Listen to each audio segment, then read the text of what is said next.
Kalau orang kafir masuk ke negeri kita, maksudnya masuk menyerang negeri kita, dan itu tidak mensyaratkan harus ada imam, harus perintah imam, tidak. Misalnya Indonesia itu diserang oleh Belanda, tanah kita mau dirampas, tanah kita, rumah kita dijajah, tidak dijajah oleh orang-orang luar, orang kafir, maka kita wajib punya jihad fisabilillah. Nah, dalam konteks itulah kita bisa memahami mengapa di Suriah itu ada perang di sana, karena sebagian saudara-saudara kita itu memahami Amerika Serikat itu mengokupasi wilayah mereka, melakukan pendudukan, termasuk di Irak. Kalau ISIS mah meragukan kalau ISIS, karena ISIS itu lebih orang lebih percaya bahwa itu tentukan istilahnya, ya, bukan asli keinginan membentuk negara Islam itu, tidak. Nah, jadi kalau kita lihat termasuk di Palestina sebetulnya sama. Ini Yahudi masuk, malah kita kalau diam saja nggak boleh hukumnya. Itu sebetulnya hukumnya. Makanya di situ ada peperangan. Terus gimana dengan bom bunuh diri? Di fikih itu ada dua istilah tentang jihad. Yang pertama adalah istishhad. Kalau istishhad, para ulama mengatakan hukumnya boleh. Istishhad itu mencari syahid, bukan bom bunuh diri ya.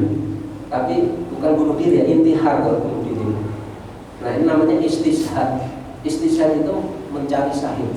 Kan ada ya cerita di dalam sunnah itu, ada seorang lagi membawa tohmah, bertanya kepada Nabi, Rasul, kalau saya ini berjihad dan terbunuh, apakah saya masuk surga? Kamu masuk surga. Langsung dibuang itu semuanya. Sampai kemudian dia terjun dalam peperangan, perang dengan sangat dahsyat, tidak pernah takut sampai mati. Gak peduli dengan keselamatan dirinya. Itu namanya istishhad. Para ulama mengatakan istishhad itu boleh. Kalau intihar tidak boleh. Intihar itu bunuh diri. Nggak ada sebab, misalnya nyunseo, kalau misalnya tiba-tiba ada orang ngebom bom bunuh diri di bus ada di mana di pasar itu masuk bom opini aja itu sebenarnya. Kita juga karena syarat-syarat itu nggak ada, itu keadaan-keadaan yang secara syar'i mengharuskan jihad itu nggak ada di situ. Karena istishhad sama istihad itu hanya terjadi di ranah jihad. Berarti harus ada keadaan jihadnya. Kalau keadaannya nggak ada, ya nggak boleh diterapkan hukum jihad. Di Indonesia ini jenengan juga nggak boleh misalnya ngebom Pak Jokowi misalnya, nggak boleh. Karena memang belum ada istilahnya keadaan yang menjadikan hukum jihad itu bisa diterapkan. Ya kayak jenengan sekarang mau sholat maghrib, boleh nggak sholat maghrib sekarang? Sholat maghrib itu punya wajib, cuman harus mengikuti sebabnya. Sebab sholat maghrib itu begitu matahari tenggelam dan masih menyisakan cahayanya, itu sholat maghrib. Kalau belum begitu nggak boleh sholat maghrib. Nah, orang-orang yang sebenarnya bom bunuh diri yang di ini kan kebanyakan bom opini kalau menurut saya. Dan mungkin juga karena kadang kala dalam fikih jihad.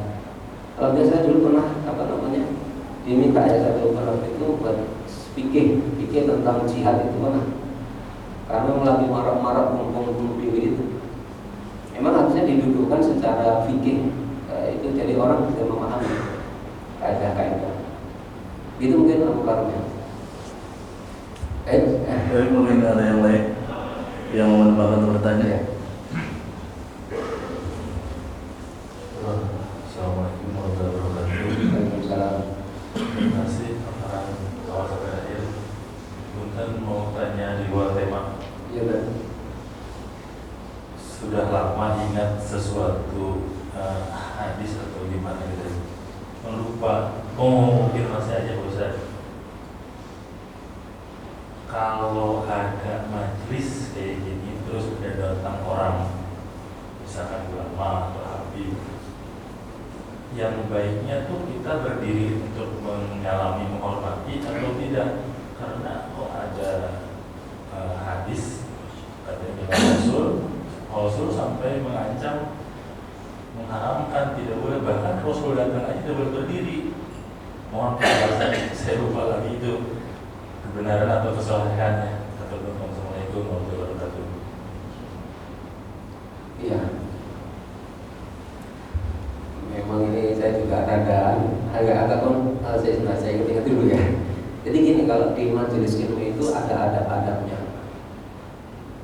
Jadi di antara adab dalam majelis ilmu itu, kalau misalnya gurunya mengajar, itu harus fokus pada pengajarannya. Kata itu sampai di kitab-kitab yang membahas tentang adab ilmu. Itu misalnya ada sesuatu yang misalnya kata tiba-tiba ada sesuatu yang misalnya rumah roboh macam-macam ya, ada ledakan dahsyat, jenengan tidak boleh ke sana. Ini sebagai bentuk ihtiram kita terhadap ilmu, di penghargaan kita terhadap ilmu. Nah kalau yang datang misalnya ada ulama, ada apa itu, kalau saya kurang tahu ya. Kalau kurang tahu apakah tidak boleh sampai haram.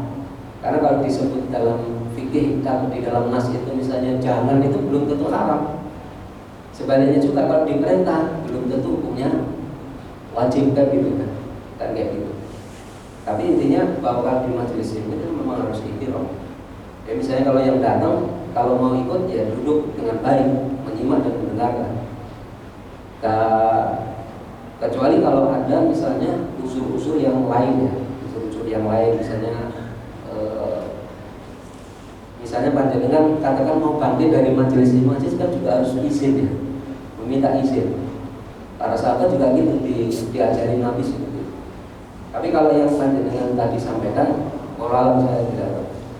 Tapi intinya kalau di majelis ilmu itu memang kita harus menghargai adab-adabnya.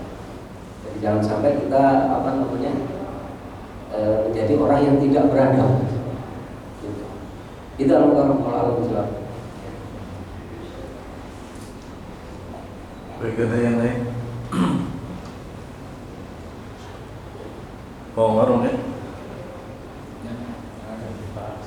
Ya, silakan Pak Umar. Izin bertanya kepada Ustaz. Berteman dengan orang Yahudi sama orang Syiah itu bagaimana hukumnya? Gimana orang? Berteman dengan orang Yahudi dan orang Syiah, bagaimana hukumnya? Terima kasih. Ya, bismillahirrahmanirrahim. Kalau berteman sampai dalam konteks menjadikan bitonah itu yang dilarang.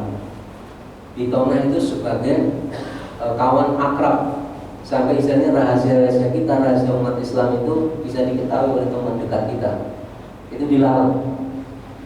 Tapi kalau cuma berkawan biasa aja, kita punya relasi bisnis atau relasi yang lain, bahkan kita belajar misalnya boleh. Nabi Sallallahu Alaihi Wasallam di waktu habis perang Badar itu ada tawanan perang Badar untuk menebus tawanan ini. Maka tawanan ini diperintahkan untuk ngajari kaum muslimin ngaji, maksudnya menulis Al-Quran, bukan menulis Al-Quran, menulis bahasa Arab. Itu disuruh. Jadi interaksinya boleh. Nabi juga di dalam riwayat beliau pas meninggal itu dalam keadaan baju beliau itu masih tergadai di orang Yahudi, itu masyhur ya riwayat. Tapi yang nggak boleh itu adalah bermuamalah dengan mereka. Bermuamalah itu menjadikan mereka pemimpin atau menjadikan teman, sampai teman bitonah. Di Al-Quran disebutkan bitonatan, itu diharamkan tuh. Bahkan kalau panjenengan bermuamalah dengan orang Yahudi, orang Nasrani atau orang Syiah yang sudah gulu, yang sudah berlebihan, karena orang Syiah yang berlebihan itu kan hakikatnya adalah orang yang di luar Islam. Maka itu kalau kita sampai segitu, ada ulama yang berfatwa itu bisa keluar dari agama Islam. Dan itu di Al-Quran, wa may yatawallahu minkum fa innahu minhum. Barang siapa di antara kalian yang bermuamalah dengan mereka, maksudnya orang Yahudi dan orang Nasrani, fa innahu minhum, maka sesungguhnya dia termasuk bagian dari mereka. Itu serius kalau bermuamalah itu. Maka Nabi kan pernah mengatakan ar-rajulu ala dini khalili. Seseorang itu selalu berada di atas agama sahabat dekatnya. Khalil itu sahabat dekat. Jadi kalau orang ini temunya orang Yahudi, senangnya sama orang Yahudi, sama paus, sama gereja jagain, kalau pengajian malah dia ya ini kan kita jadi bingung. Saya juga orang kayak gitu juga bingung nih sama teman-teman kita ini. Ini sebetulnya ajarannya si apa sih? Iya. Jadi gitu Pak Omar. Jadi intinya kalau berkawan itu kalau sampai dekat harus hanya ke orang-orang mukmin. Jangan sampai kepada orang non muslim. Kata orang munafik juga nggak boleh. Munafik yang hakiki itu nggak boleh dengan jadi sahabat mereka, sahabat dekat. Nggak boleh, benar-benar nggak boleh Nabi SAW di Al-Quran di sini. Karena Nabi mengatakan tadi, seseorang laki-laki itu berada di atas agama sahabat dekatnya. Kalau sahabat dekatnya itu orang jahat, dipastikan agamanya nggak benar ya. Makanya di hadis disebutkan al-muslimu akhul muslim. Seorang muslim itu saudara bagi muslim yang lain. La yudrimu wa la yuslimu ila akhir. Ya gitu. Tapi memang kalau ini tetangga kita orang non muslim ya jangan dengan apa ya kerasi ya, jangan. Kita harus berbuat baik juga dengan mereka. Hanya harus dipenuhi. Bahkan kita juga harus santun pada mereka. Ya seperti para sahabat dan juga baginda Nabi SAW di dalam memperlakukan orang-orang muslim. Cuma kalau dalam masalah prinsip ya memang nggak ada tasamu di situ, nggak ada toleransi sama sekali. Baik para jemaah, mungkin saya mohon izin ya sampai di sini. Ya semoga kajian kita ini memberi manfaat bagi kita semua dan dicatat sebagai bagian dari ihtimam kita terhadap kaum muslimin, konsen atau perhatian kita terhadap tentang kaum muslimin. Kita akhiri dengan doa di bawah majelis. Subhanallah wa bihamdihi, asyhadu an la ilaha illa anta, astaghfiruka wa atubu ilaik. Assalamualaikum warahmatullahi wabarakatuh. Waalaikumsalam warahmatullahi wabarakatuh. Mudah-mudahan kajian hari ini bisa menginspirasi iman kita, dan untuk file kajiannya bisa kita lihat di WA Group Jemaah Al-Ikhlas.